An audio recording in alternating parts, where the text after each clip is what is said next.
good evening, and welcome to Nocturnal History. Wherever you are, whether you're settling in under the soft glow of a bedside lamp or listening in the quiet hush of the early hours, I'm glad you've joined me tonight. Before we begin, if you find solace in these slow-paced journeys through time, please take a moment to like, share, and subscribe so we can continue exploring history's hidden corners together. Tonight, we'll step into the shadowed halls of imperial China, where a diligent clerk unspools the Senate's edicts across papyrus and ink. From the scent of lamp soot mingling with marble dust, to the whispered debates over column spacing, prepare to witness the delicate dance between politics and architecture that shaped Rome's grandest basilicas. So, draw your blanket a little tighter, let your mind drift back through the ages, and together, let us begin our story. Ink and Edicts, a clerk's toil in imperial China. You awaken in the half-darkness of your modest insula apartment, the multi-storied block overlooking the Via Sacra. Dawn's first light filters through a narrow window, gilding the dust motes dancing above your drafting table.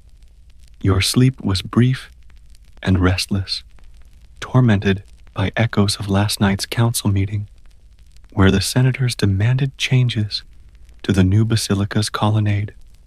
Today, you face the monumental task of translating their labyrinthine instructions into proportions and plans precise enough for stonemasons to follow. You dress in a simple tunic and wrap a worn woolen pallium across your shoulders. In the corner, your scroll case lies ready, 3 rolls of papyrus bearing your initial drafts of the basilica's floor plan, elevations of the portico columns, and a cross-section of the nave. On the adjacent stand rests your quiver of reed pens, some broad, some fine, an ebony straight edge, a bone compass set for circling with a half-foot radius, and a small bowl of rich black ink mixed from lamp soot and gum arabic. Stepping into the workshop, a vaulted room within the atrium of architects, you greet your fellow architect in low tones. The air carries the scent of ground chalk, marble dust, and the tang of damp plaster. At the far end of the hall, the master architect Flavius sits behind a raised podium, reading aloud from a tablet of notes penned by the curatores appointed by the Senate. Increase the intercolumniation by 1.5 feet to allow greater light penetration. Adjust the capital moldings to reflect Augustan acanthus motifs. Lower the architrave cornice by 2 inches to improve sightlines from the west portico, and ensure the transept columns align axially with the triumphal arch beyond. Each instruction lands like a drumbeat in your mind, layering complexity upon your original design. Flavius rolls his eyes at the scrolls laid out before him. These proportions are fine for temple work, he says, voice echoing off the stone. But the Senate demands grandeur. Let the light flow into the nave. Let the columns breathe. You bow and unroll the first papyrus sheet. The elevation of the eastern portico, originally conceived at 6-foot intercolumniation, now in need of 7.5 feet. You lift your ebony straight edge, measure from shaft to shaft, and mark new grid lines in faint charcoal. Beside you, Publius, your senior draftsman, arranges small wooden battens on the plan to represent column spacing. Together, you adjust each placement, ensuring that the widening does not compromise the facade's overall symmetry. You press your bone compass at each column's center, scribing circles to indicate the pillar's 7-foot diameters. The adjusted spacing causes the third column from the corner to encroach upon the flanking doorway. So you annotate a margin note. Widen pediment arch by 3 inches. See detail A. Flavius peers over your shoulder. Detail A must reflect the arch's new springing height, he asserts. His fingers trace the pediment's slope on the elevation. Drop it by 6 inches, but maintain the eave's drip molding to protect the frieze. I'll need a cross-section. You nod, rolling out papyrus number 2 to draft the transverse section through the portico and nave. Using your smaller reed pen, you mark the 6-inch adjustment, then redraw the ghost line of the original eave strip, annotating it in deep crimson ink for clarity. A knock sounds at the workshop door. A messenger enters bearing a silver tablet, a message from the Prefectus Urbi, commanding that the capital's decorative program evoke Rome's legendary founding. No more Corinthian folly, he writes in flowing cursive. Give us Doric strength, but with imperial flair. This edict complicates matters. Your Corinthian capitals must now be reimagined as an inventive hybrid, combining Doric austerity with acanthus ornamentation only on the abacus. You sigh, acknowledging how political winds shift architectural beauty.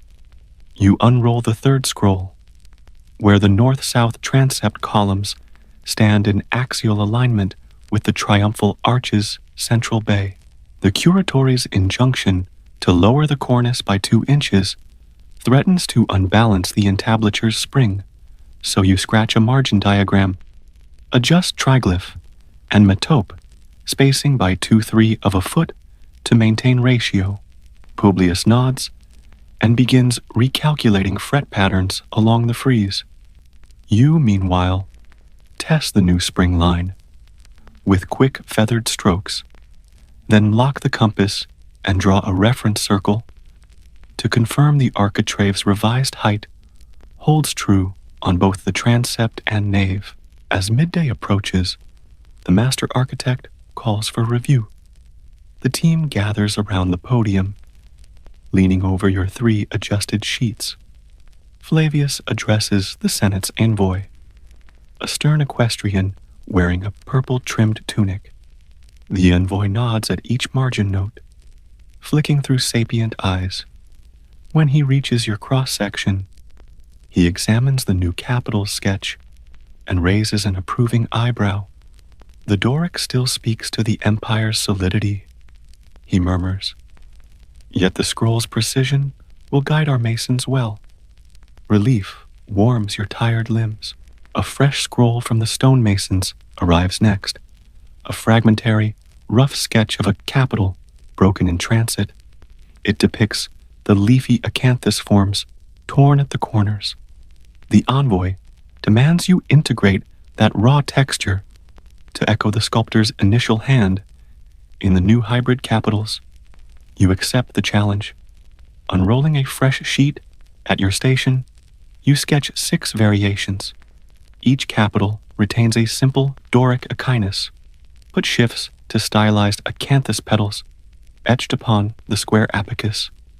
You label them Variations I through 6 shading each leaf motif in delicate blue wash to aid visualization.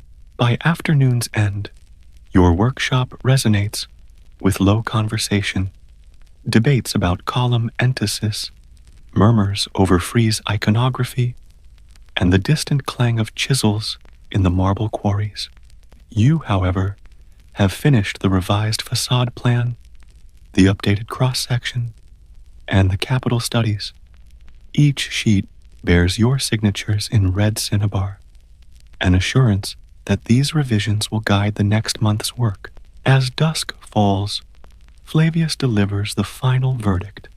These revisions satisfy both Senate decree and aesthetic principle. He gathers your sheets, rolling them with a satisfied gravitas. Tomorrow, we send the forge carpenters to carve the wooden models of the capitals, and the masons will quarry fresh marble to the new intercolumniations. Well done, architect.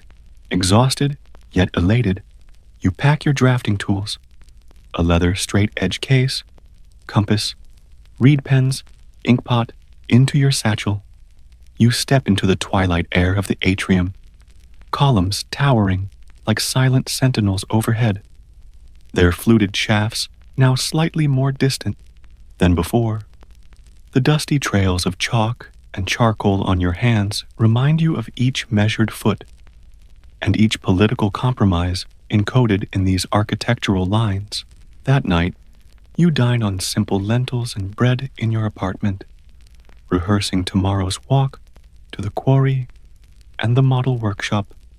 Yet even as you rest, one final question lingers in your mind. When the completed basilica's columns rise in all their proportioned grandeur, will the Senate's whims be forgotten in the marble coolness of dawn? Or will each ancient traveler glimpse those subtle revisions and wonder at the hands that balanced politics, aesthetics, and engineering in perfect harmony? You arrive at the marble quarry before sunrise, the air already heavy with dust kicked up by ox-drawn carts and chisel-wielding crews. The path climbs steeply from the city's eastern gate, winding past the reeking tannery and the forum's rising columns, toward Monte Albano's pale stone face.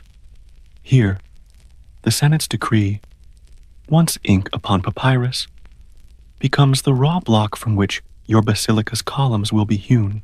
As you step from the mule, Publius unrolls the revised elevation plan, sketching upon it a quick overlay in charcoal, 7.5 feet between fluted shafts, he reminds you, with the drums each 8 feet tall, per the Senate's spacing.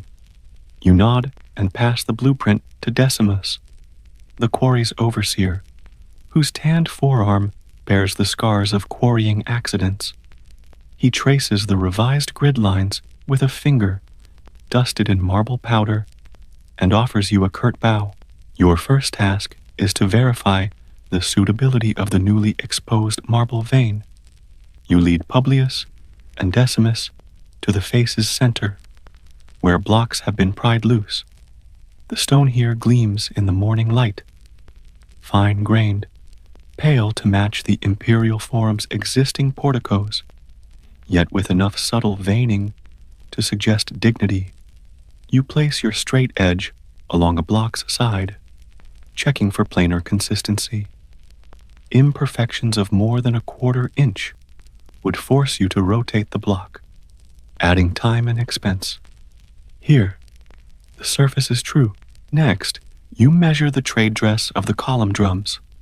Each drum must be cut to a precise height to maintain the entasis contour, an imperceptible bulge of 8 inches at the shaft's midpoint to correct optical illusions. You mark the cutting lines with red lead pigment, one line at 8 feet, another at 16, then 24 feet for the 8-drum shaft. Decimus's team of cutters will follow these lines, generating perfectly standardized drums ready to be hoisted by the basilica's crane. As the sun climbs, you convene a meeting under the shade of the scaffolding erected alongside the quarry. Flavius joins you, his toga's purple stripe signaling his seniority, and the Senate's stonemason liaison, Cassius Rufus, strides in behind, carrying a scroll of Senate-approved decorative elements. Cassius unrolls his parchment to reveal drawings of imperial medallions meant for the basilica's frieze, winged victories bearing shields, tondos of the she-wolf nursing, Romulus and Remus, and festoons of oak leaves, symbolizing civic virtue. You consult your elevation sketch, then overlay Cassius's renderings onto the architrave area above the portico. The widened intercolumniation offers room for 6 medallions across the facade, each medallion 6 feet in diameter, framed by a Doric triglyph and metope. Flavius nods in approval, but Cassius's brow furrows. The doubling of the bays has forced each metope to shrink by an inch, he warns. The oak festoons will require finer carving, and will need additional masons skilled in deep relief, then deepen the metope's slope by half an inch. You propose, sketching a cross-section to illustrate how the carved elements can retain their prominence while fitting the new dimensions. Cassius examines your sketch and agrees. That allows us to maintain the oak leaves' full depth and preserve the Victory's wingspan. Satisfied, you move on to the capital prototypes. Yesterday's 6 variations lie on a makeshift table. Doric echinus, underscored by stylized acanthus, on the abacus. You lift variation E4 and compare it to a small wooden model already under construction at the Imperial Carpentry Workshop. The model's underside reveals that the abacus's chamfer, once 3 inches deep, must now be reduced to 2 inches to clear the cornice's soffit. You annotate your plan in cinnabar. Abacus chamfer, depth 2, and add a note to Publius. Ensure the carpenters adjust their molds accordingly and verify the next trial cast. As midday approaches, you descend to the carpentry yard, where master woodworkers have fashioned life-size capitals in lindenwood to test the aesthetic. You run your fingertips over the carved acanthus petals. They are exquisite, yet too sharply defined for the basilica's solemn tone. You ask the carvers to soften the petal edges by easing their curves, smoothing transitions between leaf form and abacus. Each modification you request, you trace on parchment, generating a final, approved for stone drawing to guide the marble cutters. After a lunch of bread, olives, and salted fish under a linen awning, you return to the basilica site itself, where foundation work has begun. Stone foundation blocks now line the trench, their faces rammed and squared. You climb the scaffolding to survey the layout. The widened column bases, each accented with a 6-inch lip to support the revised spacing, now stand at 8 feet apart. Below, workmen squint at their chisels, preparing to carve the substructure's stylobate to match your updated dimensions. You draw a line across the stylobate's surface with a chalk line, marking it as a datum to guide further block placement. Publius uses a level to confirm that the line remains perfectly horizontal, accounting for any slight subsidence caused by yesterday's rain.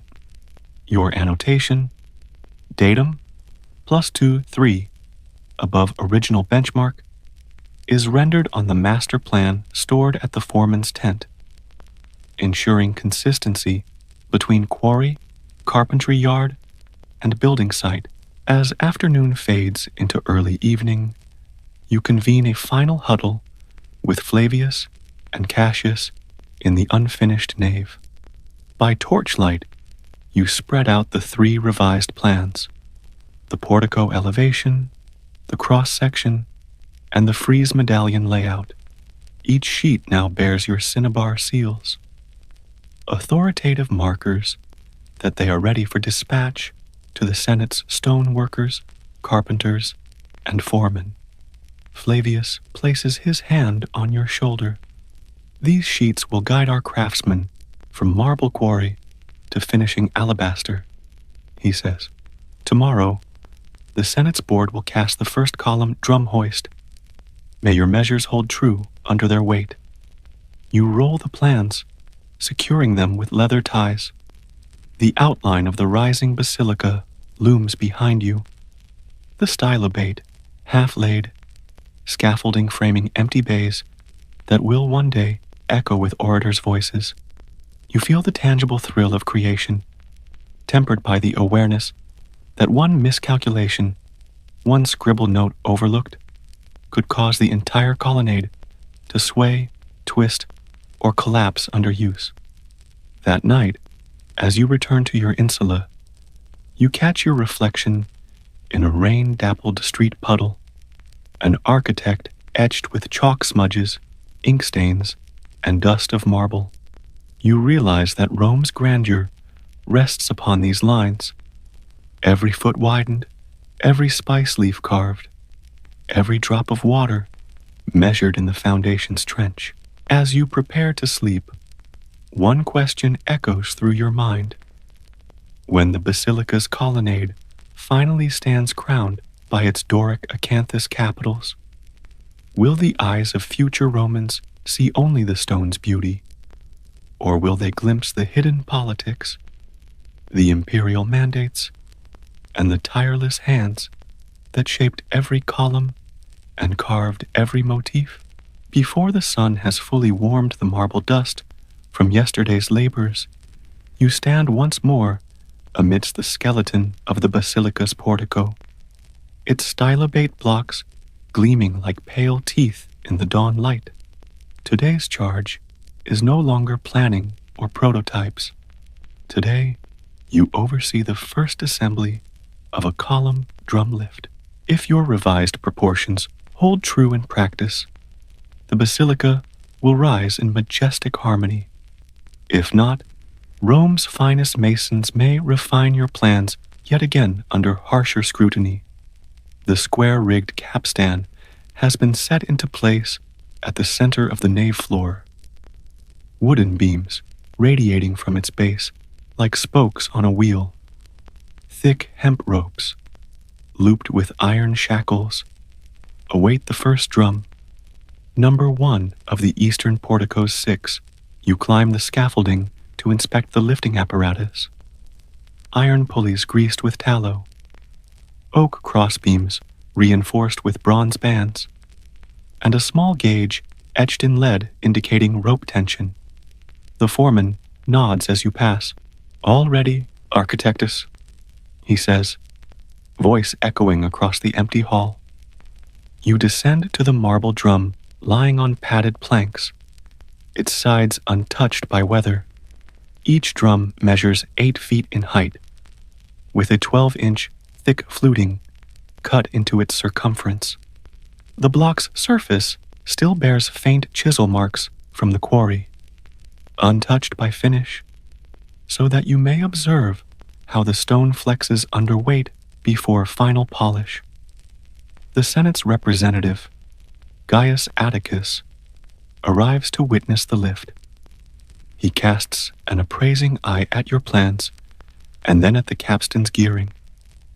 "May your measures prove as sound as your drawings," he murmurs. At your signal, the masons loop the iron shackles beneath the drum's flange groove, and the rope winds taut. With a collective heave, the laborers begin to turn the capstan's arms. The drum shifts, rising slowly, its base clearing the timbers by mere inches. You hold your breath, watching the rope strain across the pulleys. The lead gauge's pointer, edging toward the red mark, but stopping short. The drum ascends smoothly, swinging only slightly before settling level. A cheer rises from the masons. You allow yourself a nod of satisfaction. This first test confirms your intercolumniation.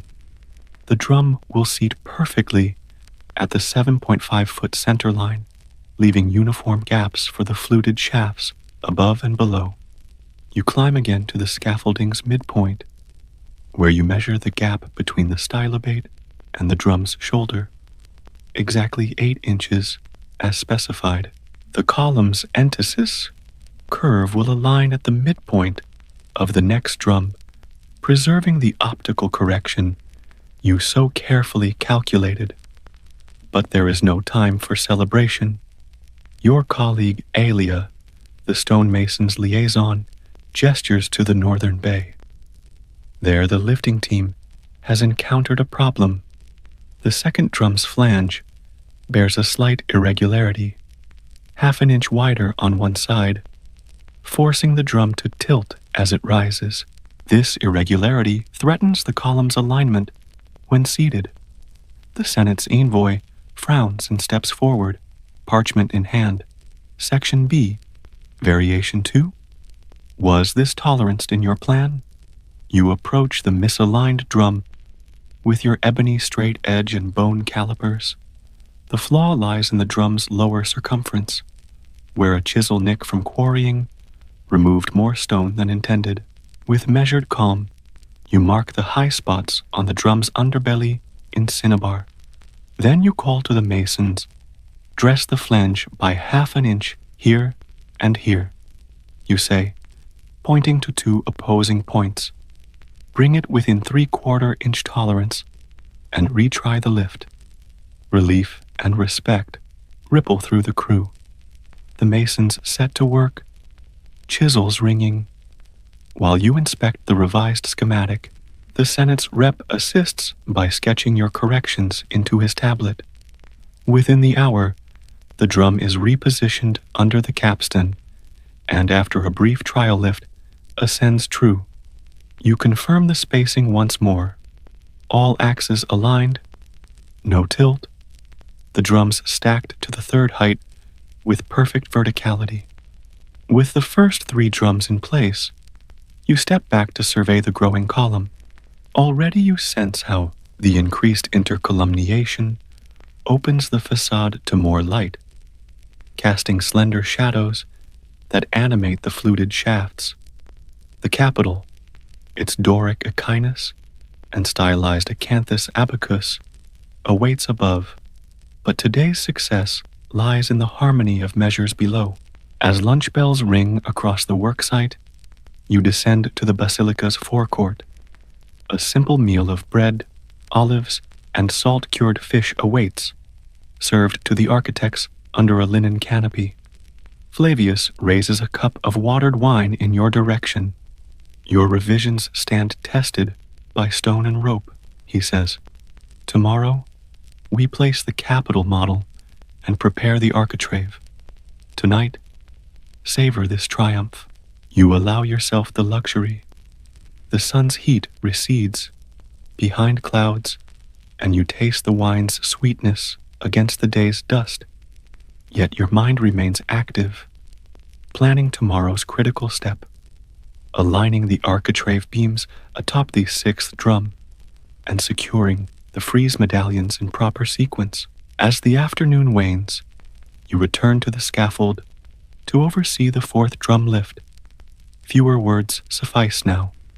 The masons know your measures, the capstan's operation, and the tolerances expected.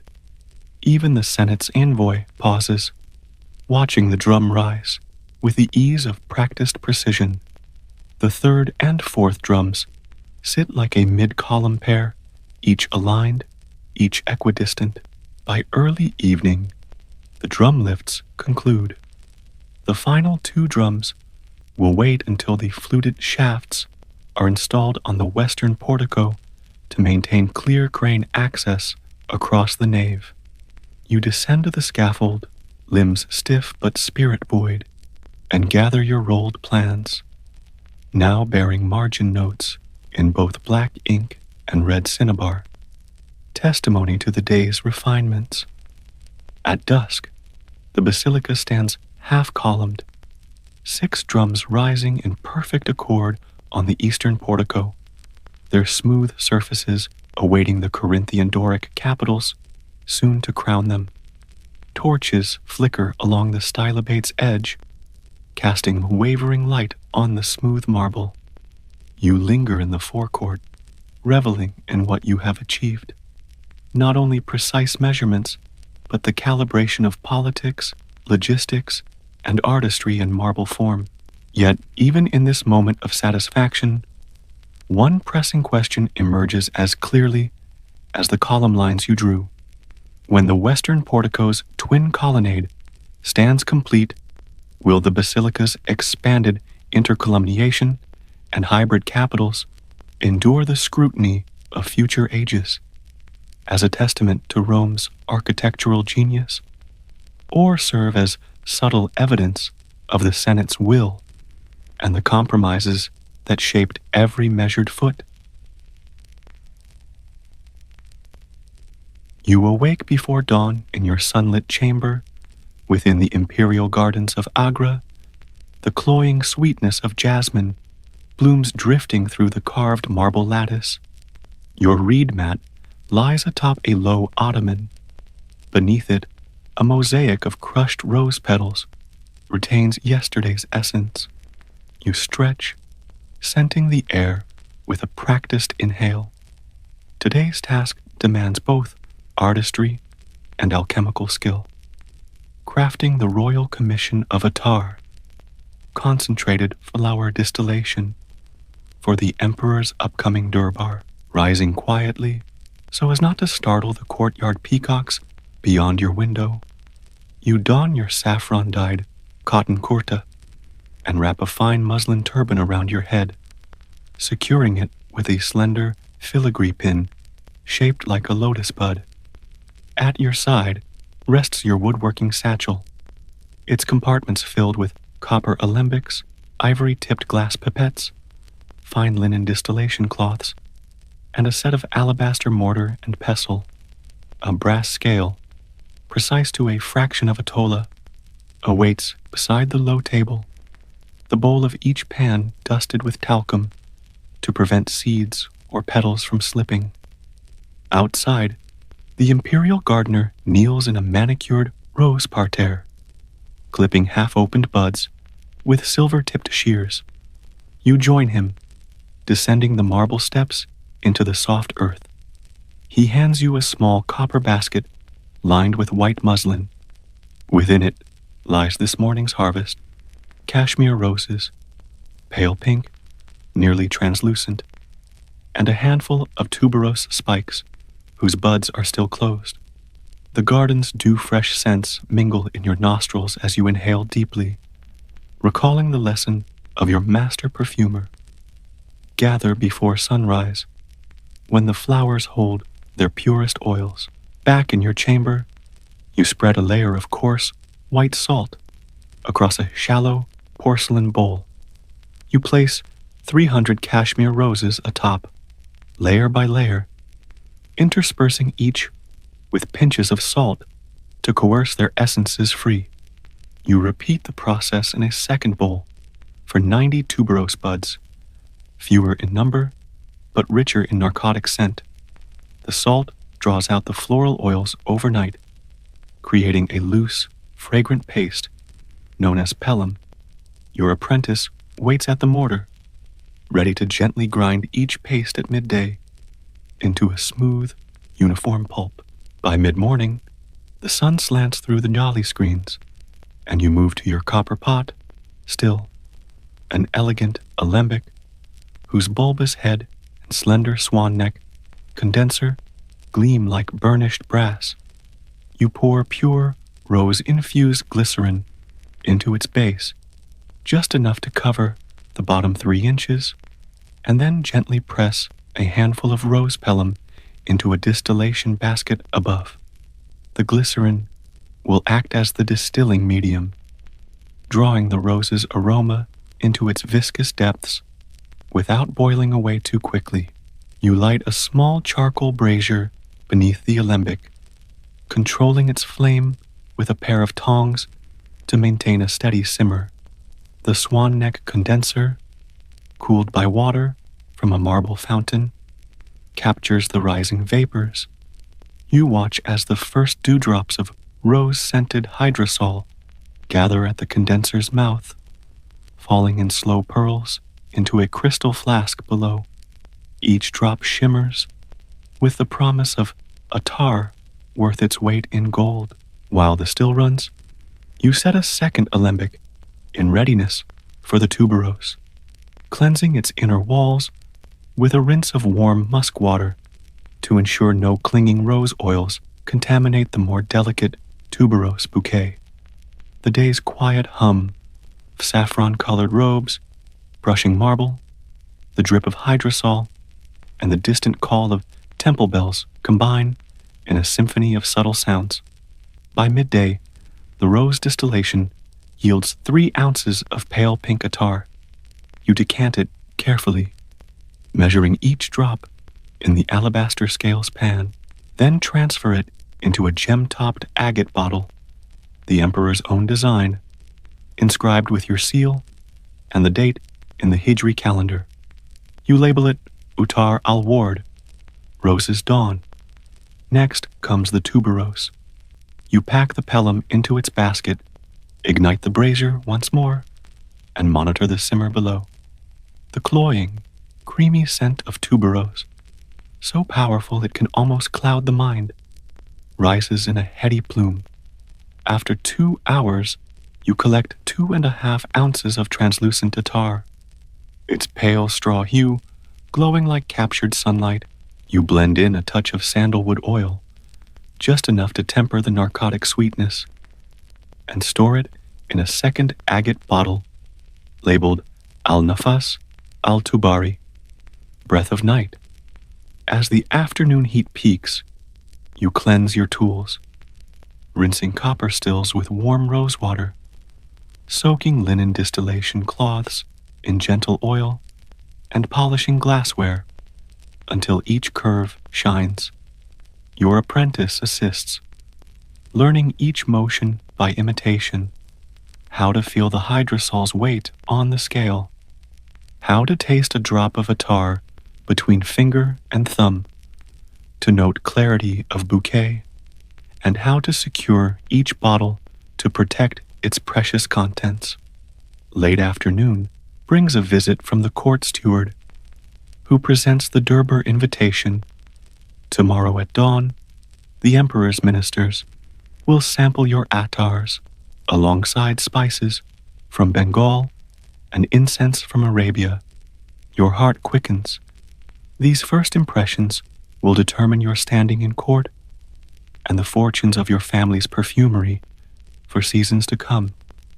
You bow your head and accept the steward's scroll, then return to your chamber to blend a final sample, a wedding gift for the crown prince's betrothed, combining equal parts rose and tuberose with a whisper of jasmine attar. You swirl them in a small gold bowl, 3 drops each, then add 1 drop of ambergris tincture to lend depth. You dip a white camphor leaf into the mixture and inhale. The fragrance floats on your breath, luminous rose at first, melting into creamy tuberose. Warmed by jasmine's brightness and anchored by ambergris's sensual twang, satisfied, you pour the blend into a slender silver flask engraved with lotus vines and seal it with molten beeswax. It will rest until the dawn presentation, its bouquet maturing in the cool marble niche of your cabinet. As dusk falls over the Yamuna's shimmering waters, you light a final lamp of sesame oil. The hush of the imperial gardens deepens, broken only by distant flute music drifting from the palace. You kneel before a small shrine to Lakshmi, offering a drop of rose attar in thanks, then retire to your chamber's reed mat. Sleep beckons, but your thoughts linger on tomorrow's court. The minister's discerning noses, the emperor's subtle favor, and the legacy of scent you craft in vats and stills. You wonder, when your attar drifts through the Durbar Hall's gilded columns, will it speak of your devotion, your mastery of alchemy, and the fragrance of a perfumer whose art transcends time, etched forever upon the senses of history? The first rays of dawn the next day catch the marble fountains of the imperial gardens in a rosy glow as you step out to prepare for the Durbar's fragrant gala. The morning air is thick with the dew-sweet scent of jasmine and night-blooming cereus, yet you carry in your hands the distilled essences you labored over yesterday, Utar al-Ward, al-Nafas al-Tubari, and the prince's bespoke rose tuberose jasmine blend. Your apprentice, Karim, trails behind, his dark eyes curious and alert to every motion as you stride toward the pavilion where the ministers will convene. You pass beneath archways swathed in swaying bougainvillea, their fuchsia blossoms nodding as though anticipating the day's spectacle. Servitors sweep the marble terraces underfoot, their straw brooms releasing small clouds of dust that settle slowly. You breathe deeply, steadying your pulse. The moment of judgment is near, and fortunes hang upon each flower drop. At the Durbar Pavilion's entrance, two eunuch attendants bow, their silver inlaid daggers glinting at their waists. Beyond them lies a low dais of velvet cushions, arranged in a half circle around an ornate bronze censer, suspended over smoldering sandalwood charcoal. The ministers, clad in brocaded silks of emerald and lapis, gather in whispered groups, their turbans aflutter like restless birds. An official trumpeter stands silent beside the censer. His long bronze trumpet, carved with peacocks, awaits the signal. You step into the hushed space, bearing the first flask, the prince's gift. As you kneel on the polished marble, you offer the little silver vessel to the herald, who passes it along the cushion row. Each minister raises the flask to his nose in silent ritual, inhaling its layered accord. You watch their eyelids lower in appreciation as first rose, then tuberose, then jasmine's timid brightness flit across their senses. The ambergris anchor lingers last, a warm promise beneath the florals. Murmurs of approval ripple through the assembly. Next you present Uttar al-Ward, pure rose attar, in a gold-gilded glass vial. The herald holds it aloft. Its pale pink liquid refracts the morning light like trapped dawn. One by one, the ministers smell, and you sense a shift in the air. Rose's sweet clarity evokes the garden's heartbeats. Some sniff again, comparing the attar's intensity to fresh blooms plucked at sunrise. The most aged vizier, his beard flecked with silver, smiles and inclines his head. Rare and true, he intones. The rose of Kashmir lives again. You exhale the breath you held. When Al-Nafas al-Tubari appears, tuberose's creamy narcotic, some curl their lips at its heady power. Yet, the courtesan perfumed blend proves irresistible to several ministers, who draw deep breaths and close their eyes. The horror of palace life halts in that scented instant, and you feel the full weight of your craft. You have coaxed from a handful of closed buds a fragrance so potent it can still a mind. A hush descends as the trumpeter lifts his horn to his lips. His note, low and regal, echoes across the pavilion. You lower your flask, and the ceremony turns to the subtle dance of incense and official declarations. Yet the minister's curiosity lingers on the delicate blends you've offered. One elderly noble leans forward and asks if you can produce an attar of night-blooming cereus. You recall the flower's brief, lunar-lit opening only last night and nod. In 2 nights, you promise, voice soft as a petal, I shall present its soul. As the Durbar proceeds, edicts read aloud, tribute tallied, the emperor's own arrival heralded by peacock calls. You slip away to the garden pavilion, set aside for the emperor's personal perfumer.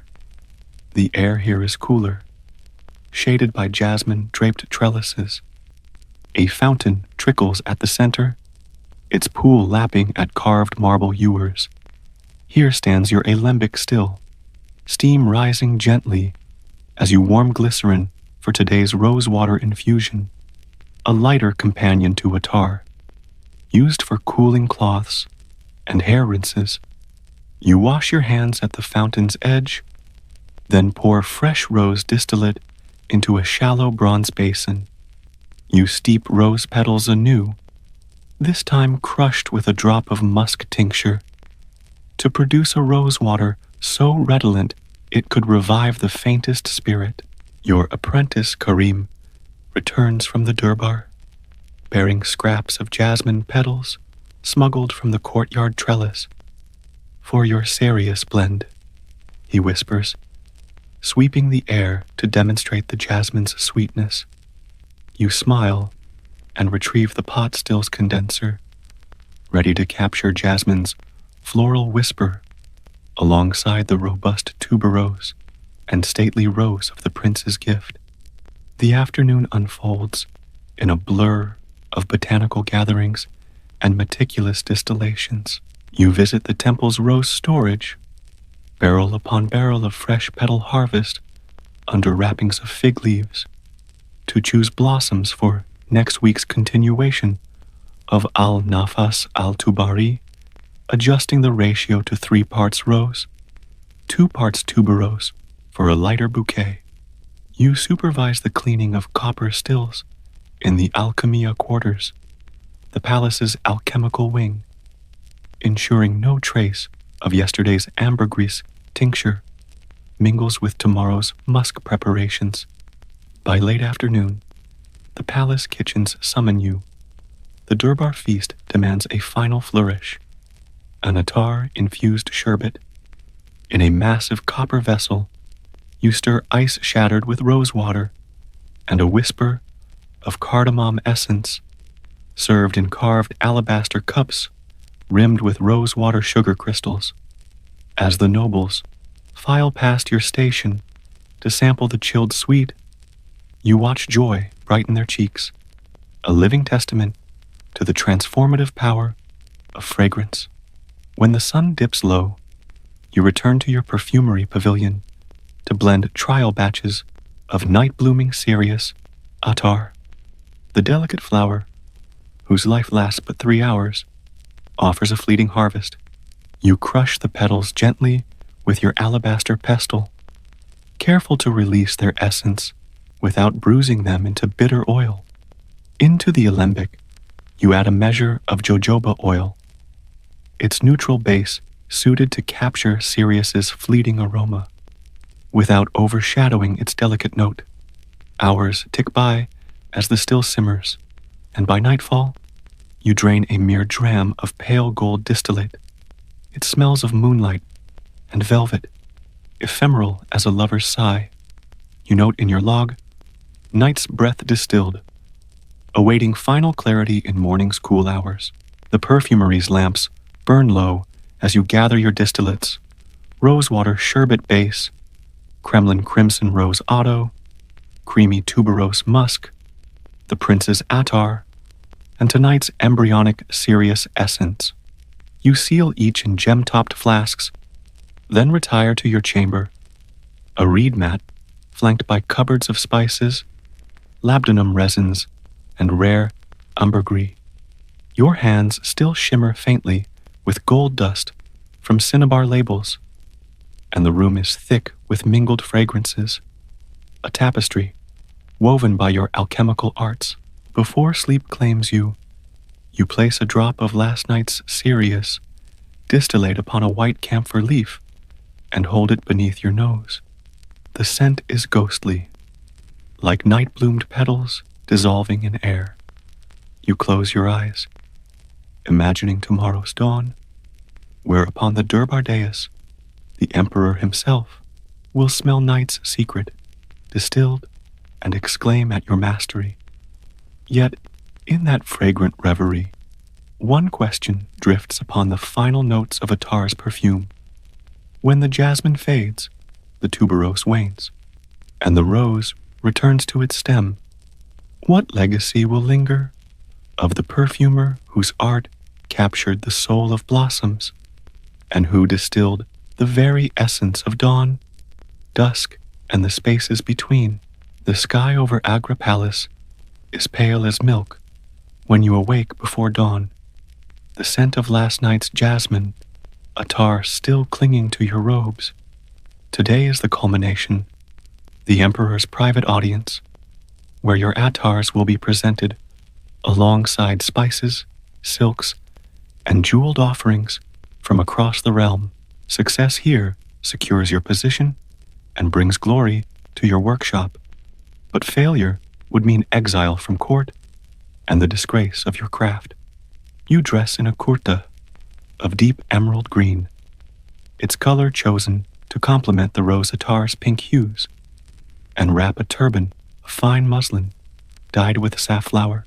In your satchel go 3 polished flasks: Uttar al-Ward, Rose's Dawn, al-Nafas, al-Tubari, Breath of Night, and the Prince's bespoke Rose Tuberose Jasmine blend. You also carry a new creation, distilled Night Blooming Sirius, its pale gold liquid shimmering like captured moonlight. You secured a small dragon's blood resin, rare and costly, to impart depth, blending 2 drops with the Sirius essence in a miniature silver flask, sealing it with black wax.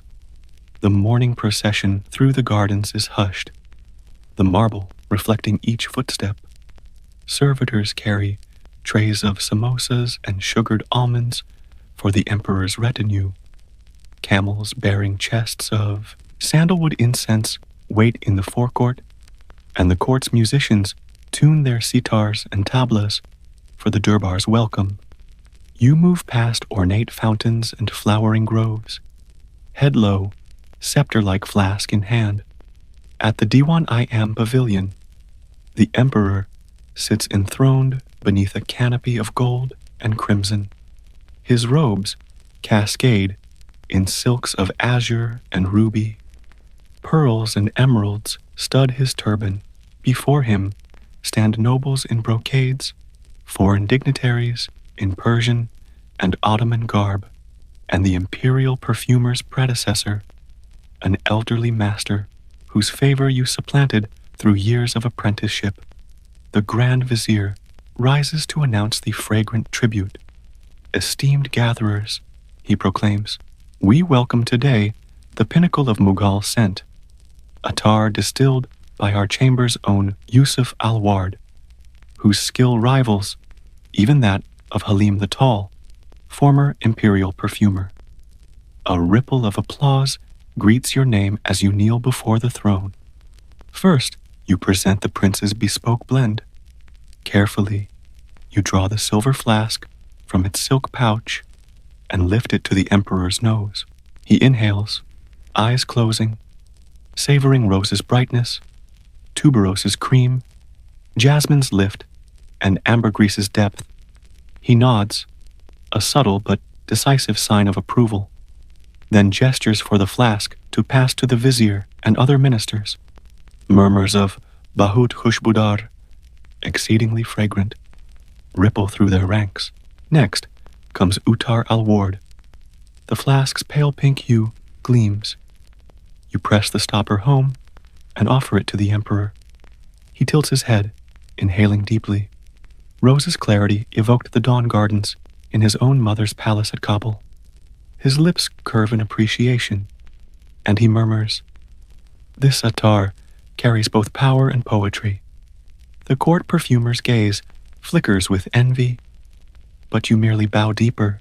Your final imperial offering is al-Nafas al-Tubari, tuberose attar tempered with sandalwood. You present its crystal flask. The emperor leans in, his breath stirring a waft of creamy fragrance that envelopes his retinue. Tuberose's narcotic bloom and wood's calm underpinning speak of night's secret garden. He inhales again, and to everyone's astonishment, exhales a contented chuckle, rare from the stoic sovereign. The court hushes, then erupts in respectful applause. But your greatest triumph remains unspoken. The distilled night-blooming Sirius, still secret in your satchel. You kneel once more before the emperor, and with a humble voice, ask permission to present the final sample. The vizier glances at the court perfumer, but the emperor nods. You withdraw the silver-topped flask of Sirius Dragon's blood attar and hold it aloft. Its pale gold essence seems to glow under the pavilion's lantern-like pendant lamps. The emperor breathes in, once, twice, and his eyes widen. By the heavens, he whispers, I taste the memory of moonlight. Courtiers lean forward, eager to inhale. The court perfumer, pale and trembling, cannot meet your gaze. In that moment of hushed awe, you know your art has transcended market truffles and rosewater libations. You have captured something elemental. The Grand Vizier rises. These atars shall be granted as imperial gifts to our most trusted nobles, and in your name, Yusuf al-Ward, we decree the establishment of a new perfumery wing at the Red Fort. He pronounces, the court brims with approval, trumpets echo, and the musicians strike up a celebratory raga.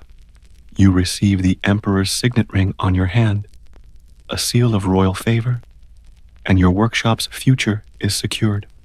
Later, as court disperses and the pavilion empties, the Emperor bids you remain. He inquires about botanicals, harvest seasons, and each step of your distillation. You answer, aware that these details shape policy. Royal gardens may soon plant night-blooming cereus, tuberose, and rarer roses to feed the imperial attar press for generations. As dusk settles over Agra, you walk back through the scented gardens, lantern in hand. Your satchel is empty now of flasks, but full of promise and responsibility. The jasmine, roses, and cinnywood resins by your door wait to become next season's alchemical wonders. In the hush before the palace gates close, you pause beneath a moonlit jasmine vine. You breathe deeply, tasting a final hint of moon bloom, and reflect on the journey from salt-drawn petal pastes to alembic wonders, from apprentice to imperial perfumer. Yet one question still lingers upon your tongue, like the final note of a raga. When seasons change and flowers fade, will the empire remember the hands that distilled its scent, or will the attars you crafted live on, untethered from their maker's name, drifting through history like a whisper of lost blossoms?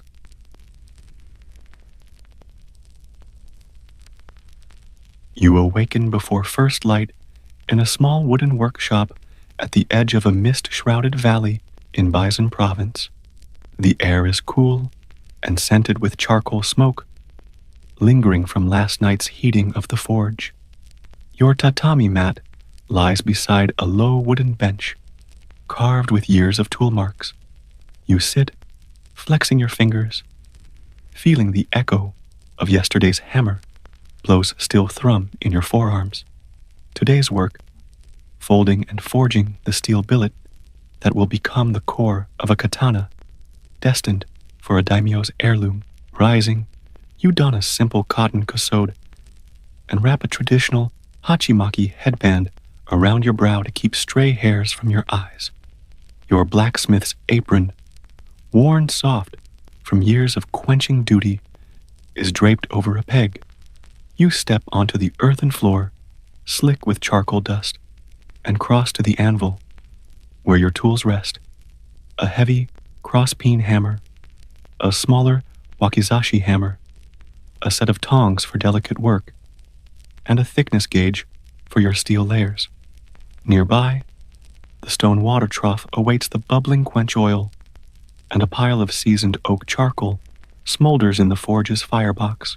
Before stoking the fire, you pause at the kamidana, a small Shinto altar set in the workshop's corner, where you place a fresh offering of rice and sake before the spirit of craftsmanship, Kagutsuchi. You bow deeply and whisper, "Guide my hands to fold true steel, that the blade may honor the warrior's soul." You extinguish the oil lamp at the altar, its soft glow replaced by the forge's growing ember glow as you fan the charcoal to life. With the forge now roaring, you set a rectangular billet of tamahagane, high carbon steel refined in last month's Tatara smelter, into the glowing coals. Using bellows, you achieve a vibrant orange heat, then draw the billet out with tongs and place it on the anvil.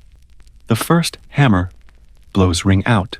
Heavy, measured strikes Folding the steel, you turn the billet 90 degrees, hammer again, fold it back, each fold doubling the layers, refining impurities into patterned layers.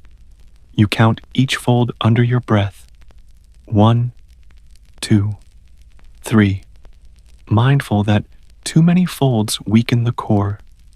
Too few leave brittle inclusions.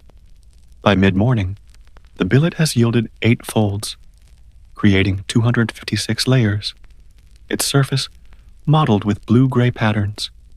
You inspect it with the gauge, thickness uniform, within a hair's breadth. Satisfied, you return it to the forge for another cycle of heating, then draw it into a long, tapered bar shape. Your apprentice watches closely, learning the timing of each blow. The moment when the steel's music, its ring on the anvil, signals readiness for the next phase. As the sun climbs, you pause only to sip warm tea and nibble a rice cake offered by the smithy's wife. You wipe sweat from your brow, return to the forge, and begin the critical process of differential hardening, kneading clay paste onto the bar's spine to slow its cooling, leaving the edge exposed for rapid quenching. Each brush stroke of clay must be precise, too thick, and the Haman, temper line, will blur, too thin, and the blade will crack. By midday, the clay-coated bar glows, white hot once more. You remove it with tongs, turn it swiftly, and plunge it into the quench trough, where bubbling oil hisses against heated steel. The bar warps slightly as the edge hardens and the spine cools more slowly beneath its clay coat. You withdraw it at once, submerge it in water to stabilize the steel, then lay it aside to cool.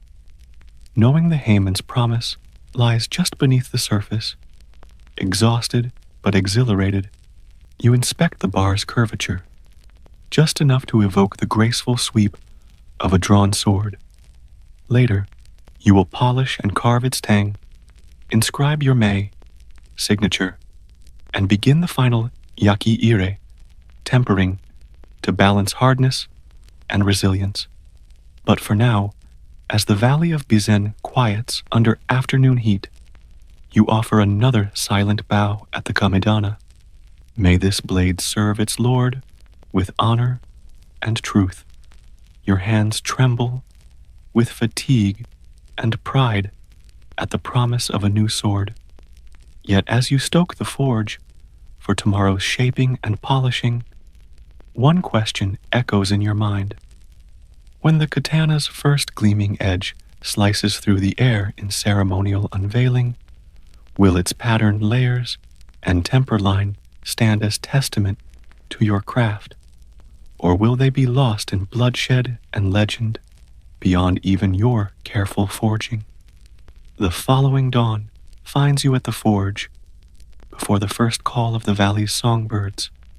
The clay-coated steel bar, quenched and cooled overnight on a bed of rice husks, rests on a rack beside the anvil, its surface mottled with a faint outline of the Haman, temper line.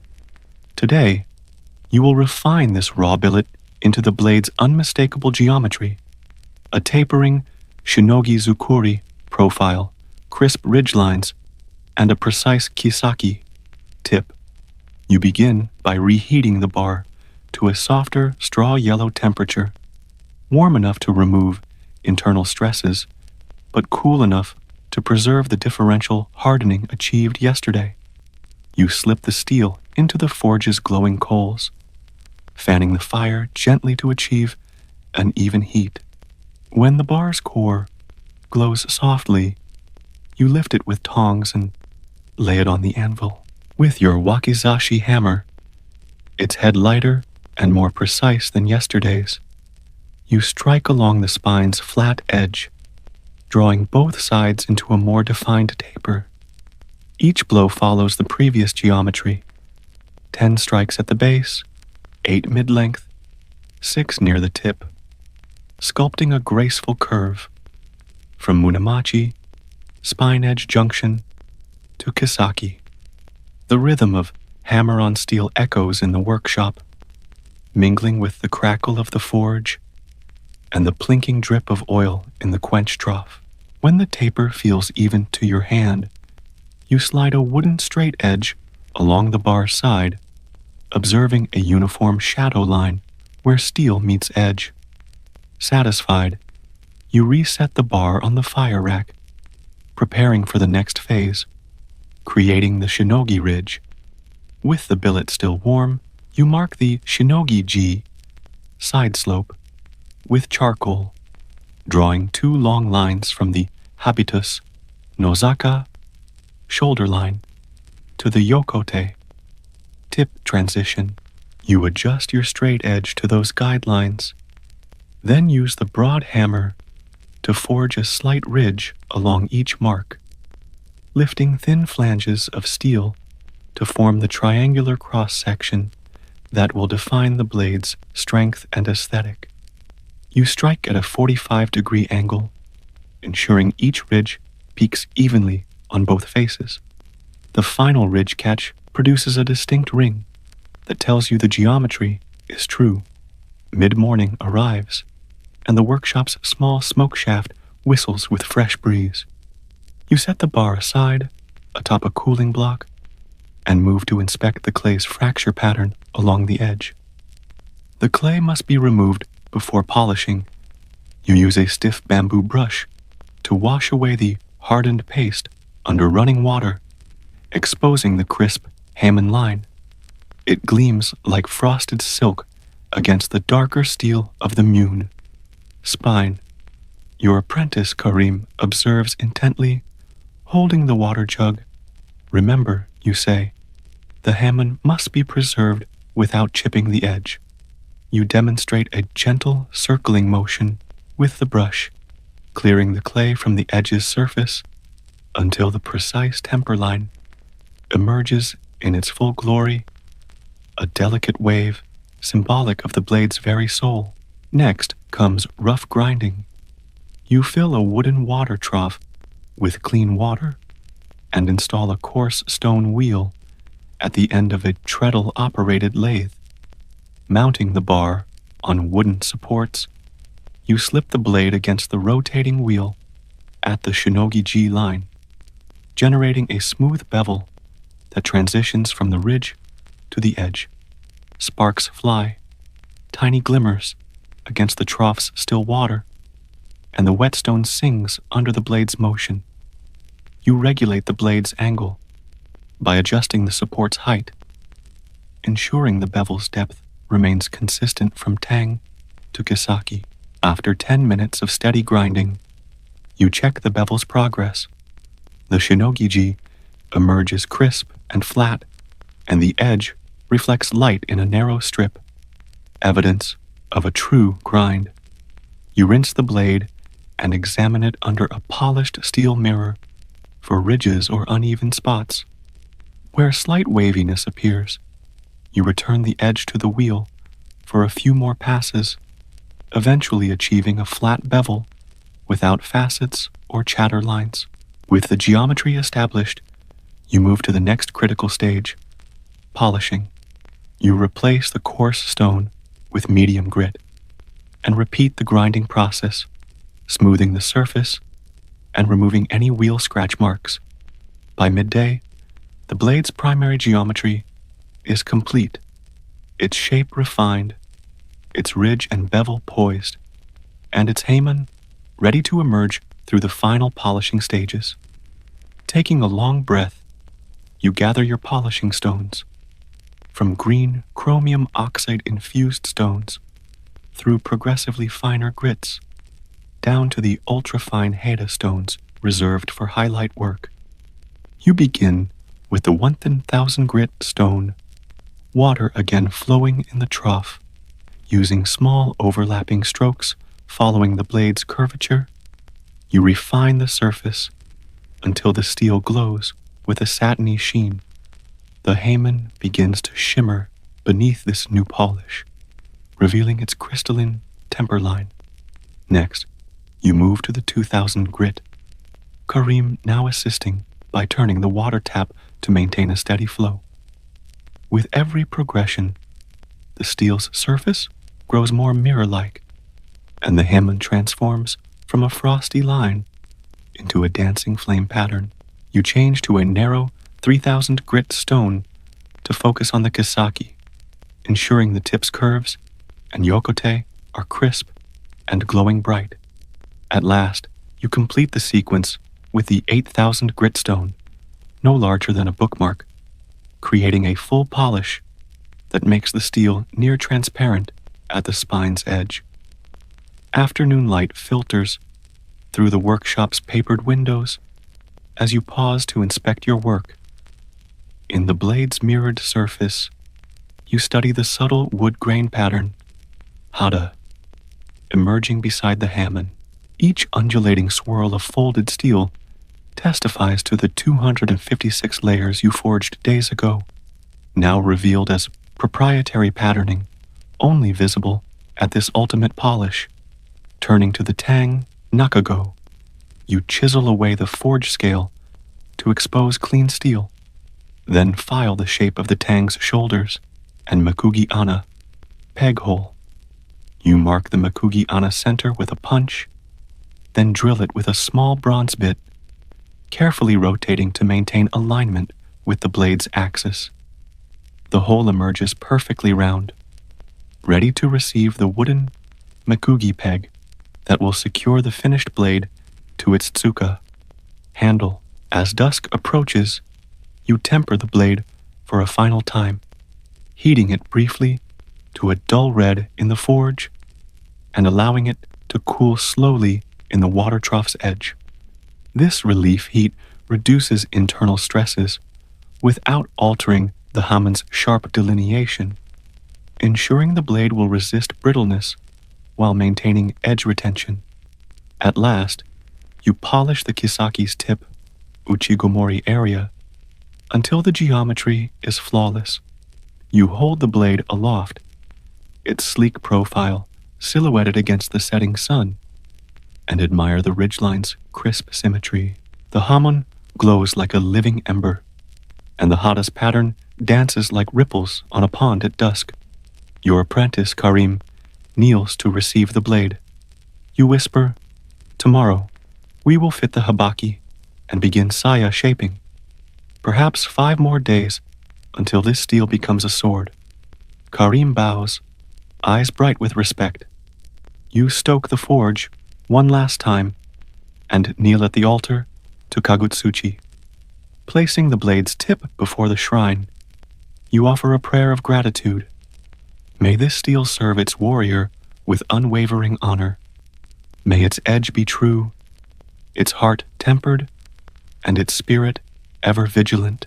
As evening settles, you stow the blade in a soft cloth, then wash the dust and charcoal from your hands and apron. Outside, fireflies rise among the valley's bamboo groves, their lights flickering like distant stars. You step onto the veranda, breathing deeply of night's cool air and the faint echo of forged steel. In the hush of the workshop, one question lingers as faint as the first ember's glow.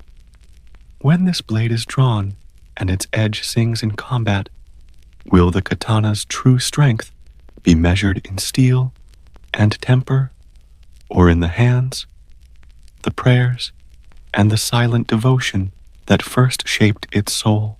Before dawn's pale glow can fade, you rise again to complete the final rites of this katana's birth. The polished blade, a gleaming arc of folded steel, rests on a low stand beside your anvil. Today you will install the habaki, blade collar, fit the tsuka, handle, wrap the tsuka ito, handle braid, and perform the first cutting test to confirm the sword's readiness.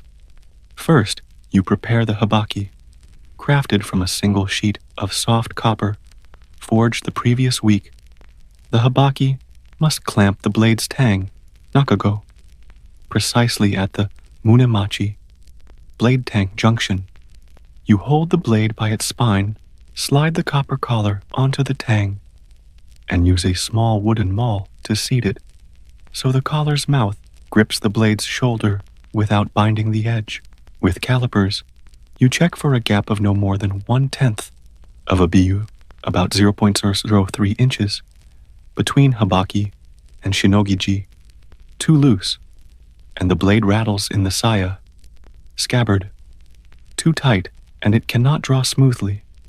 Your measurements fall within tolerance, and you mark the habaki's rear with a tiny cinnabar dot to denote correct orientation. Next, you prepare the suka core. From your stockpile of magnolia wood, a grain straight and free of knots, you saw 2 halves to length, matching the nakago's half-round profile. You carve the inner bores with a triangular file, following the tang's exact shape until the wood hugs the steel with gentle friction. You test fit the blade. The tang slides home with a reassuring click, the habaki seating against the tsuka's mouth. Turning the tsuka in your hands, you note a slight wobble, a whisper-thin gap at the mora butt end. Using a fine scraper, you pare away a few shavings of wood until the fit is perfect. The blade's axe is true.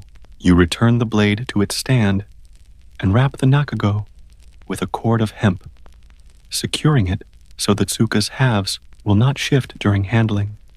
Then you apply a light coating of rice glue to each core half's mating surfaces and clamp them around the tang, leaving the habaki exposed. Overnight, the glue will dry and bind the handle halves into a seamless unit.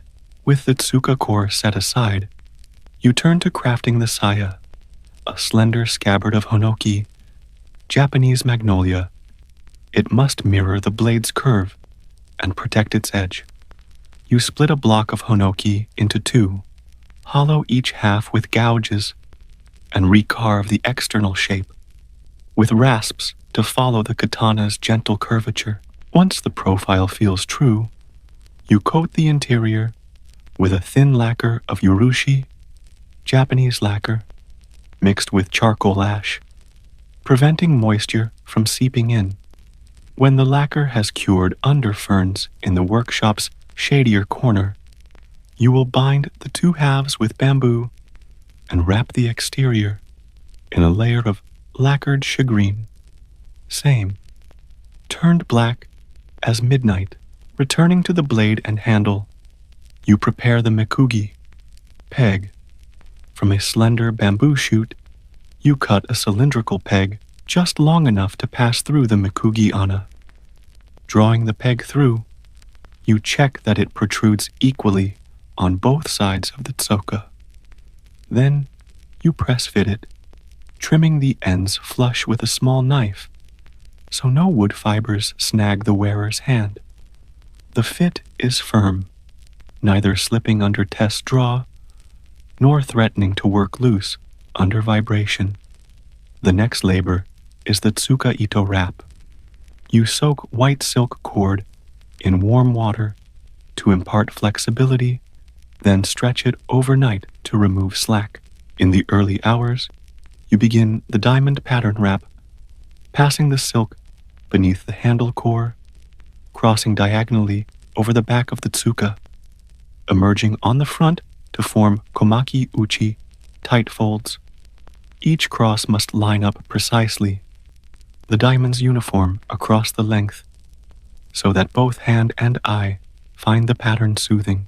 Under your deft fingers, the cord tightens, revealing the underlying samegawa, ray skin, panels dotted with nacreous bumps, the hidden layer of grip beneath the braid.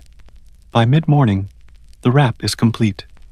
You secure its bindings with a final knot beneath a decorative manuki, small bronze ornaments depicting dragon claws that both hide the knot and provide ergonomic leverage for the wielder's fingers.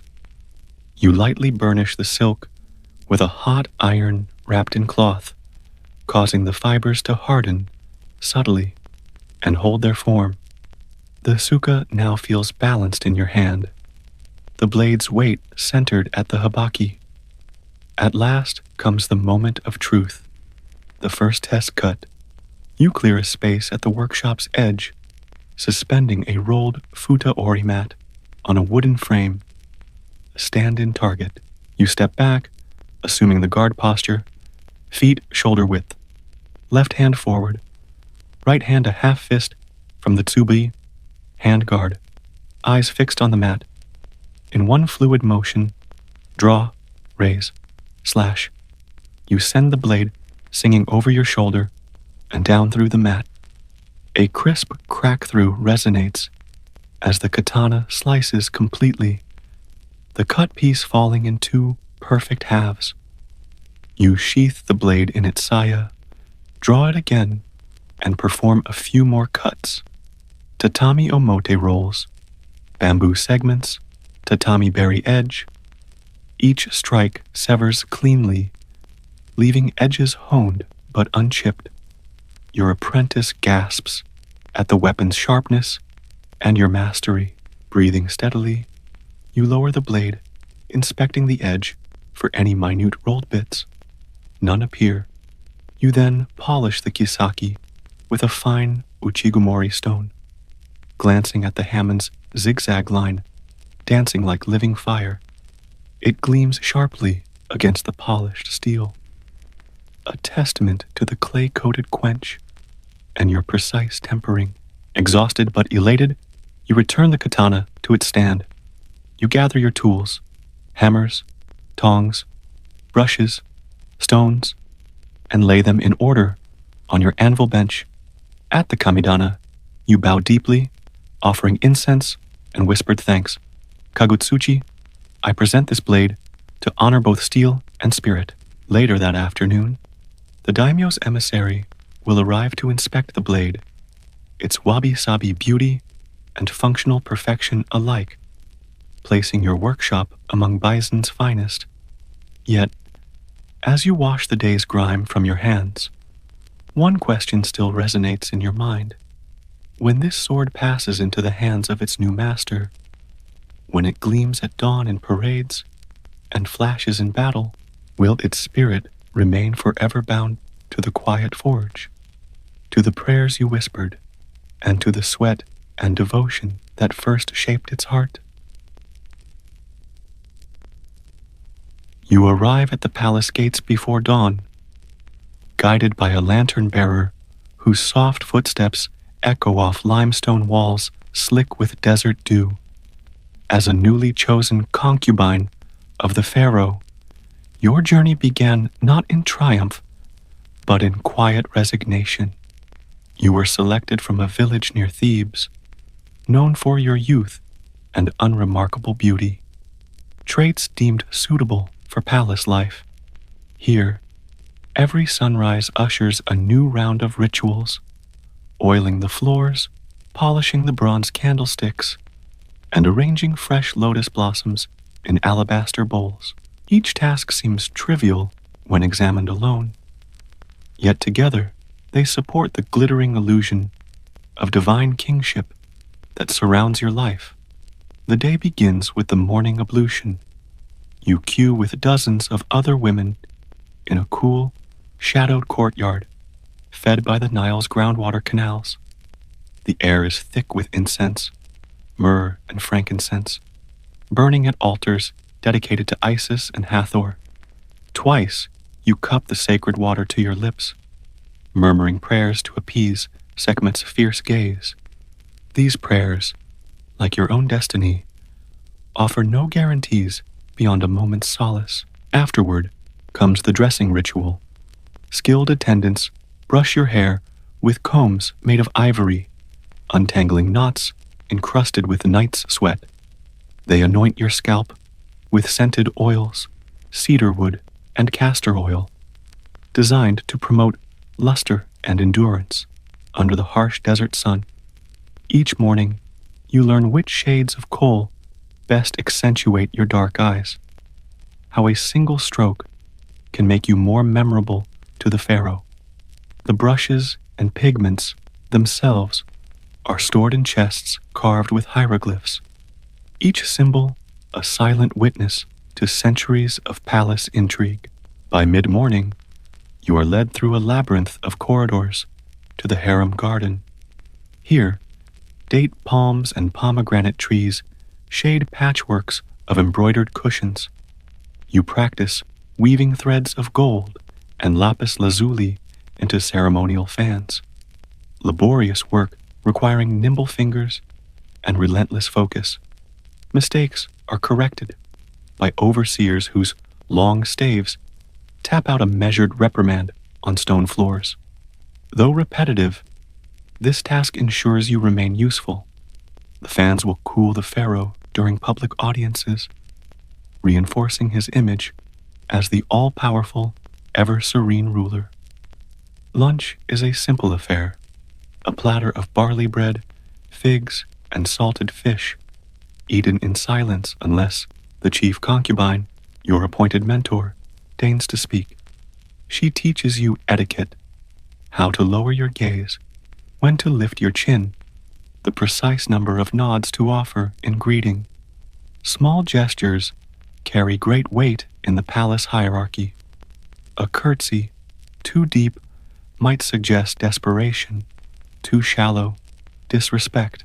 In the afternoon, you learn to write your name in hieratic script on ostraca under the tutelage of a retired scribe.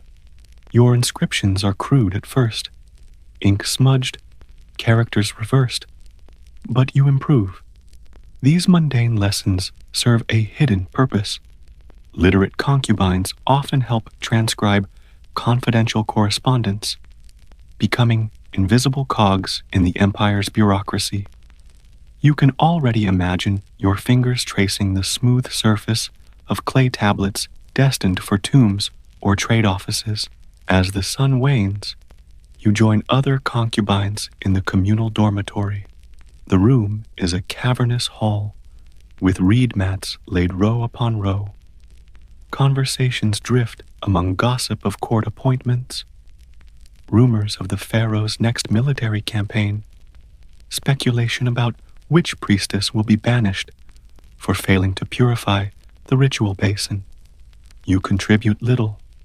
Your own thoughts drift toward home, toward open skies, and the smell of freshly tilled fields. Yet you are bound now to these walls of polished alabaster and echoing stone. Night falls, and you change into your linen shift, its texture cooler than any gown. Lying on your mat, you listen to the distant drumming from the temple precinct, a rhythmic pulse meant to soothe the gods, and perhaps the restless souls of palace slaves. You think of the next day's polishing, weaving, learning. Will the pharaoh notice your devotion? Will your loyalty earn you favor? Or will another sunrise usher a different fate? A promotion to favored companion, or worse, exile to the outer quarters? Even as your eyelids grow heavy, one question resounds more than any other. In this world of carefully measured steps and endless repetition, how might you leave a mark, however small, on the grand tapestry of history? In the cool gray light of dawn, you awaken not to the soft tap of a lantern-bearer, but to the clatter of stone doors opening at the far end of the dormitory. A royal messenger, his linen tunic folded precisely at the shoulder, strides in and calls your name. Your heart hammers as you smooth your shift and follow him through echoing halls, past statues of deities whose carved eyes seem to track your every step. You arrive at the lesser royal court, a chamber ringed by slender columns and draped in pale blue linens scented with lotus oil. At its center stands a low dais cushioned with red and gold fabrics. Here, the pharaoh receives those concubines whom he deems worthy of his attention this morning. You take your place among them, knees bent, back straight, palms pressed to the polished limestone floor. The other women exchange silent glances, equal parts envy and apprehension. While you steady your breathing, a priest enters, chanting an invocation to Ma'at, goddess of cosmic order. Sprinkling ground myrrh into an incense brazier, the smoke curls upward in graceful spirals, imparting a dreamlike hush to the room. Next, a eunuch brings forward a tray of delicacies, small portions of goose liver, bread dipped in honey, and pomegranates split open to reveal their ruby seeds. These offerings are meant for the pharaoh's personal consumption, but concubines sometimes taste the rejected crumbs to gauge his health and mood. You nibble a seed, its tart juice sliding down your throat, and note how your tongue tingles, an ancient method of divining his favor. Soon, the pharaoh appears, behind a pair of tall, bronze doors, his sandals making no sound on the polished floor. He is draped in a translucent white linen kilt, its edges embroidered with gold thread, and wears the double crown of Upper and Lower Egypt. Even in repose, his presence commands the room. Every woman's gaze is locked on him, yet no eyes dare meet his. He surveys you in silence, as though reading an unseen script written on your posture and skin. When your turn comes, you step forward, raising your hands in the prescribed gesture of reverence. The pharaoh extends his hand, and you feel the heat of his palm as you touch it. A shiver runs down your spine, partly from the thrill of proximity, and partly from the weight of centuries of dynastic power concentrated in that single moment. He does not speak, but the slight upward tilt of his head grants you permission to rise. You retreat to your place among the others, heart still thrumming, knowing that this fleeting recognition might secure your status for weeks or vanish by tomorrow. Later that day, you return to your assigned duties in the weaving chamber. The strips of linen you sew into cushions bear not only decorative patterns, but symbolic motifs intended to evoke protection, fertility, or divine blessing. You stitch a lotus flower over and over, its petals unfolding in perfect symmetry. Each loop of thread brings you a sense of calm, an invitation to lose yourself in the rhythm of the needle and the whisper of fabric sliding beneath your fingers. Come midday, you join a small group for a private lesson in harp playing. Music holds a special place in palace life, believed to soothe both human and godly hearts. Your instructor, a man once favored by the pharaoh himself, demonstrates an austere melody, soft, elongated notes that seem to linger in the air. You position your fingers on the strings, hesitant at first, then more confidently as the melody seeps into your bones. The harp's sound resonates through the vaulted chamber, and for a moment you imagine the music drifting beyond palace walls, carried on the Nile breeze to distant fields and villages. As the sun climbs higher, the overseers escort you to the palace kitchens, where you help prepare the evening meal.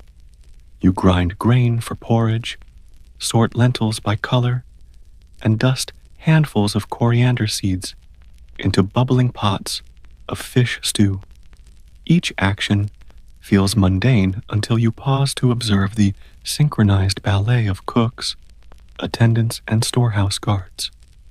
Every ladle lifted, every sack tied shut, every spoon stirred, contributes to the smooth functioning of an empire. You take pride in this unseen labor, knowing that without it, even the pharaoh's grandest ceremonies could falter. In late afternoon, you visit the royal physician's wing for a routine health inspection. A pair of midwives examines your pulse and listens for signs of illness. fever, swelling, fatigue. They prod gently at your abdomen, cataloging the state of your body in leather-bound scrolls. Should you conceive, these records will determine your place in the royal nursery, where children of favored concubines receive education alongside those born of royal blood.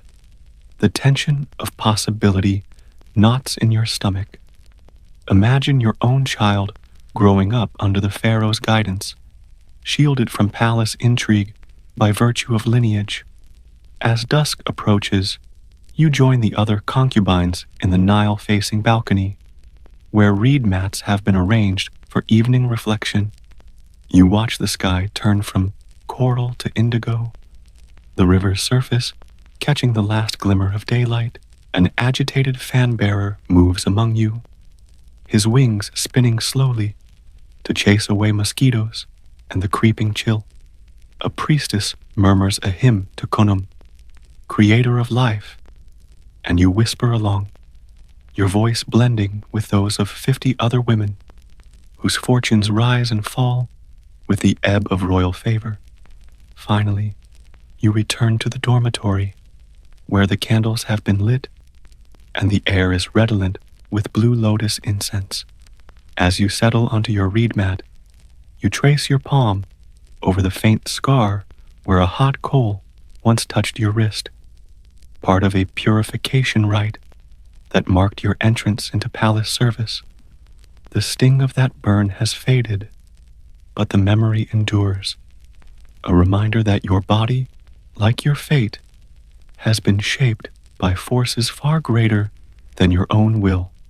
Lying beneath the pale glow of a single oil lamp, you consider the path before you. Could skill with the harp or a deft stitch secure a higher station? Might a child's birth elevate your status, or plunge you into the shadows if he fails to survive?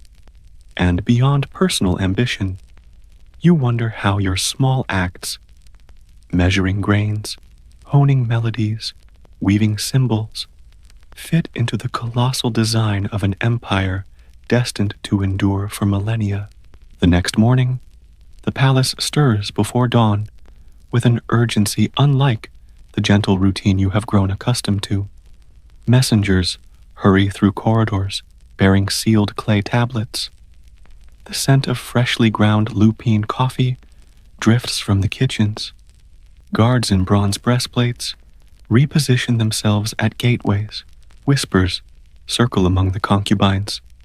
The pharaoh will hold an outdoor ceremony today, a rare public display emphasizing his divine role as guarantor of the Nile's inundation. You feel the weight of anticipation settle over every polished surface, every ritual object, and every woman chosen to stand in his presence.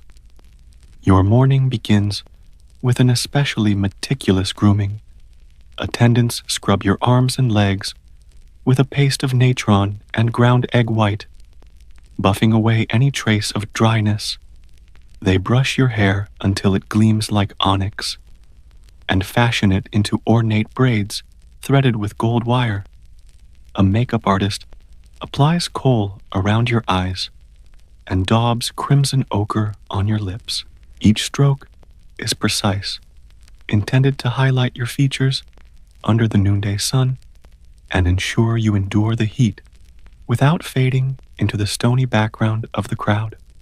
At the harem garden, you join the favored concubines, those permitted to wear elaborate collars of faience beads and cloaks of the finest linen.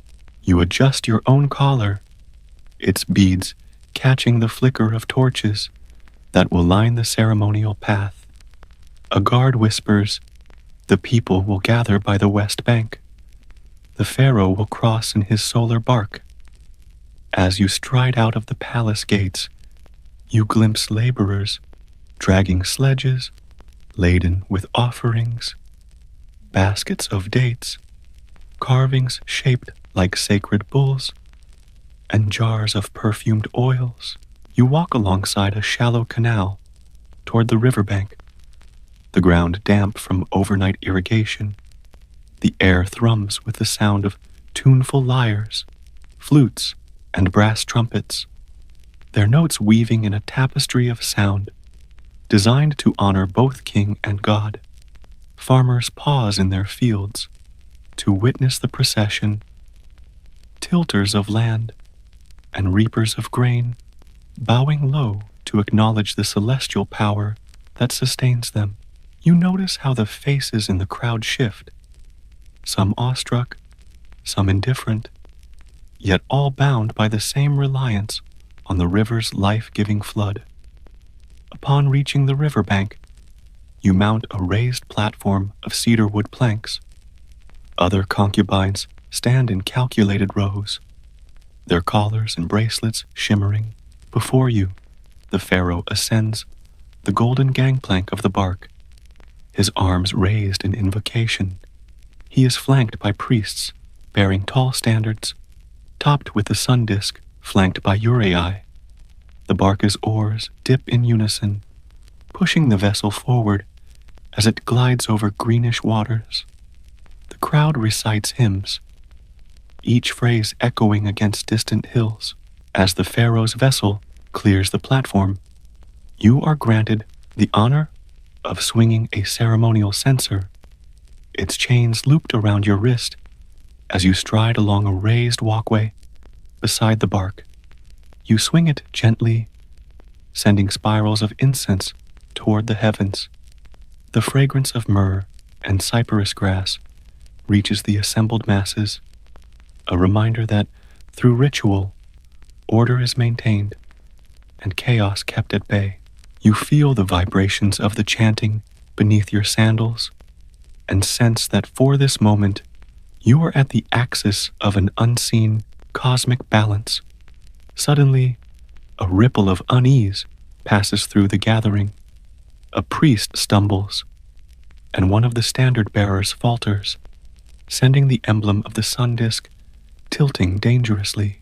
Time seems to slow as you catch the standard's shaft, steadying it with one hand and preventing what could have been an unprecedented insult to Ma'at. The pharaoh glances your way, and for a heartbeat, his gaze meets yours. He nods, a silent acknowledgement of your quick reflexes. The crowd gasps in relief, then resumes its hymns as though nothing untoward had happened. After the procession, you return to the palace with a newfound sense of purpose. You are summoned to the lesser royal court again, this time not as just another concubine, but as the one who saved the ceremony from potential disaster. The eunuchs lead you before the pharaoh, who reclines on a cushioned dais.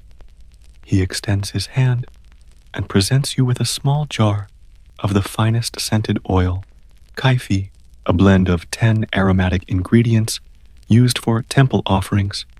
This modest gift elevates you above mere service. It is a token of personal favor. That evening, in the dormitory, gossip spreads like wildfire. Your deed has been inscribed in the palace records, and some even whisper that you might be chosen for the inner sanctum. The chief concubine, once distant and aloof, offers you a rare smile, thin but genuine. She advises you to rest and prepare for new duties. Resting on your reed mat, you cradle the kaifi jar, inhaling its honeyed aroma. For the first time since your arrival, you feel truly seen. Yet, with recognition comes heightened scrutiny. You overhear talk of rival concubines planning to tarnish your reputation, possibly spreading rumors of improper conduct. You recall the stories of women accused falsely, exiled overnight to the outer quarters where survival is harsh. A chill runs through you. Your elevation may be both blessing and curse. Before sleep claims you, you consider the path you have walked. From a frightened girl entering the palace gates to a favored servant whose decisive action caught the pharaoh's attention. Through daily rituals, polishing floors, weaving cushions, playing harp, you mastered the art of invisibility, becoming valuable precisely because you left no trace. Yet today, you left an indelible mark. As you drift toward slumber, you ponder the legacy of an empire built on countless small acts. The concubine's steady hand, the scribe's careful stroke, the farmer's patient toil. Empires endure not through grand battles alone, but through the mundane devotion of those whose names fade from memory. You wonder if centuries hence an archaeologist unearths this jar of Kai-Fi, will they know you saved the solar ceremony? Or will your story, like so many others, dissolve into the sands of time? Sleep beckons, but your mind lingers on that thought. In a world run by rituals and routine, how can a single voice, once merely a whisper in the corridors, resonate across the ages? Thank you for journeying with me through the whispered corridors of that ancient workshop where every line drawn by the clerk balanced power, art, and imperial will. I'd love to know, what moment resonated most with you? Share your thoughts in the comments below. If you enjoyed this calming voyage into the past, please remember to like, share, and subscribe to Nocturnal History for more soothing tales. May the echoes of measured footsteps and the soft scratch of reed pens lull you gently into rest. Until next time, sleep well and dream of marble halls and silent scribes.